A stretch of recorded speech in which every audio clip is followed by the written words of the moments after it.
हे guys what's up, welcome back. और आज मैं आपके लिए लेके आया हूँ संजय वन, जो कि दिल्ली में है, वहाँ की हॉन्टेड स्टोरी। ये स्टोरी मुझे मेरे एक सब्सक्राइबर ने भेजी है, तो मैं उसी के कॉन्टेक्स्ट में नरेट करते हुए आपको स्टोरी बताऊंगा। अगर ये वीडियो आपको पसंद आती है तो इस वीडियो को लाइक करें और इस चैनल को सब्सक्राइब करें। तो चलिए अपनी स्टोरी में आगे बढ़ते हैं। मेरा नाम निखिल है, मैं दिल्ली में रहता हूँ और मेरी उम्र 25 साल है।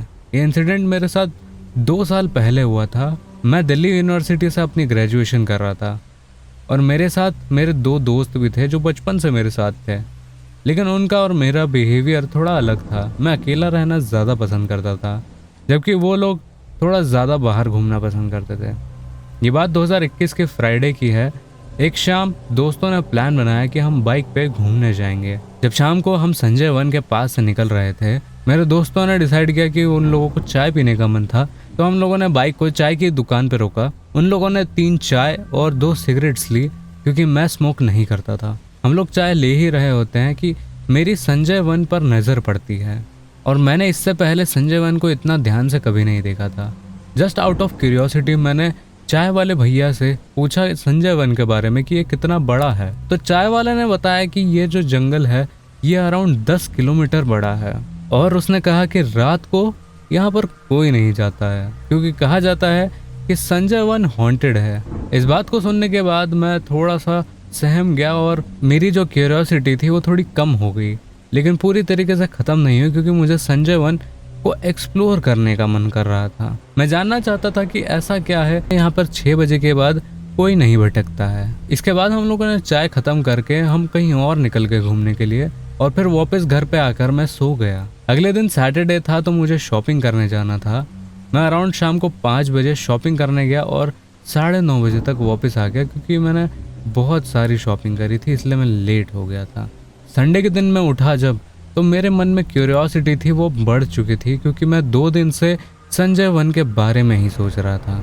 इसी क्यूरियोसिटी को कम करने के लिए मैंने गूगल पर संजय वन के बारे में चेक किया, और मुझे वहाँ पर बहुत सारी हॉन्टेड स्टोरीज़ मिली, और वहाँ पर बहुत ही स्ट्रेंज चीज़ें हुई हैं। लेकिन इससे मुझे लगा था कि मेरी क्यूरियोसिटी कम हो गई, लेकिन इसके बाद मेरी क्यूरियोसिटी और बढ़ गई। हो सकता है कि ये मेरा जो अकेले रहने का और चीज़ों को एक्सप्लोर करने का नेचर जो था, उसकी वजह से मुझे ये दिमाग में ख्याल आया हो। तो मैंने डिसाइड किया कि मैं संजय वन के अंदर जाकर देखना चाहूँगा कि वहाँ पर ऐसा क्या स्ट्रेंज है। संजय वन तो मैं पहुँच गया था, लेकिन उसके अंदर जाने के बाद मुझे बहुत ही अजीब फील होने लगा। मुझे ऐसा फील हो रहा था जैसे कि मुझे कोई खींच रहा हो या मेरी तरफ कोई देख रहा हो। अब हो सकता है ये मेरा वहम हो, लेकिन मैंने अकेले ही अंदर जाने का फैसला किया और मैं आगे चलता चला गया। 23 साल की उम्र में हो सकता है कि मैं थोड़ा नादान हूँ, और आज की डेट में मैं इस इंसिडेंट को पीछे देखता हूँ तो मुझे लगता है कि मैं बहुत ही उस टाइम नादान था और मुझे ये सब नहीं करना चाहिए था।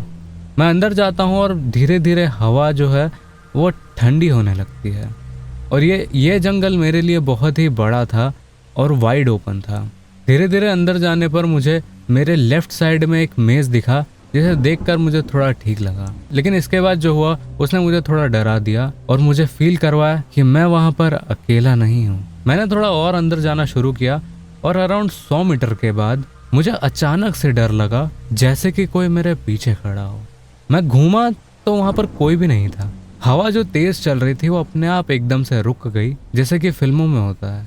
मुझे ऐसा लगा कि हो सकता है मेरा कोई वहम हो, और मैं घूमकर वापस आगे चलने लगा। अब मैं संजय वन गया हूँ, इस बारे में किसी को भी नहीं पता था, और मेरे घर वालों तक को भी मैंने नहीं बताया था, और उन 2 दोस्तों को भी नहीं। संजय वन की हवा बहुत ही फ्रेश और नेचुरल फील हो रही थी, और इसके बाद मैं धीरे धीरे और अंदर जाने लगा, और अंदर जाने के बाद मुझे हल्की हल्की पानी की आवाज़ आने लगी, जैसे कि कहीं बहाव हो रहा हो या नदी हो। लेकिन जब मैं पानी की ओर जाने लगा तो मुझे एक हल्की सी आवाज़ आई, जैसे कि कोई मेरा नाम पुकार के मुझे बुला रहा हो। जैसे ही मैंने पीछे देखा, वहाँ पर एक अजीब सी परछाई खड़ी हुई थी, लगभग 8 फीट की। मैं इतना गिर गया कि मेरा फ़ोन मेरे हाथ से गिर गया, और जैसे ही मैं फ़ोन उठाने के लिए झुका, वैसे ही वो परछाई गायब हो गई। ये सब देखने के बाद मुझे एहसास हुआ कि मुझे यहाँ पर अकेले बिल्कुल भी नहीं आना चाहिए था, और चाय वाले की बात मान लेनी चाहिए थी। लेकिन अब बहुत देर हो चुकी थी, और मेरे पास सिर्फ एक ही चारा था कि मैं किसी को मदद के लिए बुलाऊं। लेकिन जैसे ही मैं किसी को कॉल करने के लिए मैंने अपना फ़ोन उठाया, तो मेरा फ़ोन ही स्विच ऑफ हो गया। फॉर योर इन्फॉर्मेशन, मेरे फ़ोन में उस टाइम बैटरी भी थी, मेरा फ़ोन भी न्यूली परचेज था और मेरे फ़ोन में नेटवर्क भी था, लेकिन मेरा फ़ोन स्विच ऑन ही नहीं हो रहा है। मैं बार बार कोशिश कर रहा हूँ पावर बटन दबाकर फ़ोन को स्विच ऑन करने की, लेकिन वो ऑन होने का नाम ही नहीं ले रहा है। अब हो सकता है कि ये कोई स्ट्रेंज फोर्स हो या कोई ताकत हो जो मुझे मेरे फ़ोन को या मुझे बाहर के कांटेक्ट से दूर रख रही हो।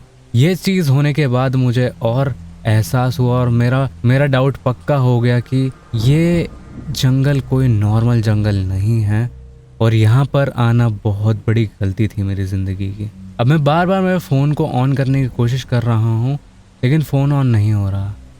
फिर अचानक से मुझे ऐसा एहसास होता है कि मेरे पीछे साइड में कोई खड़ा है और मैं जैसे ही मुड़ता हूँ वो परछाई वापस से आ जाती है। मैं डर के मारे अपनी आंखें बंद कर लेता हूँ और 1 मिनट तक नहीं खोल पाता हूँ। इसके बाद हवा तेज़ चलती है और फिर अब अचानक से धीरे हो जाती है। अब मुझे ऐसा लगता है कि मेरी जगह कोई और होता तो वो डर के मारे उस टाइम मर ही गया होता, लेकिन पता नहीं समहाउ मैं ज़िंदा बच गया। मैं भागने की भी कोशिश कर रहा था, लेकिन मेरे पैर काम नहीं कर रहे थे और मैं एक जगह पर बैठ गया। इसके बाद मेरी आंखें अपने आप बंद होने लगी और सब ब्लैक हो गया। जब मेरी आंखें खुली तो मैंने देखा कि मैं हॉस्पिटल में हूँ और मैं उस समय बेहोश हो चुका था।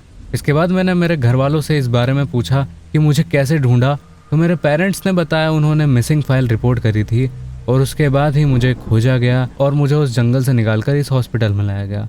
मैं उस समय बेहोश हो गया था, मेरी हार्ट बीट भी बहुत कम हो चुकी थी और ऑलमोस्ट मैं मरने ही वाला था।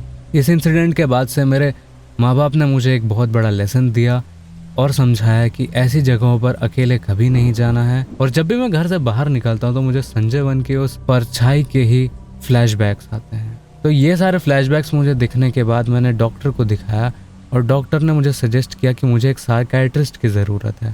फ़िलहाल में मैं एक साइकियाट्रिस्ट से थेरेपी ले रहा हूँ और इस बात को बहुत समय बीत चुका है, लेकिन फिर भी मेरे माइंड से ये चीज़ जा ही नहीं रही है। तो ये थी संजय वन की हॉन्टेड स्टोरी। आपको इस स्टोरी को सुनकर कैसा फील हुआ मुझे कमेंट सेक्शन में ज़रूर बताएं और इस वीडियो को लाइक करें।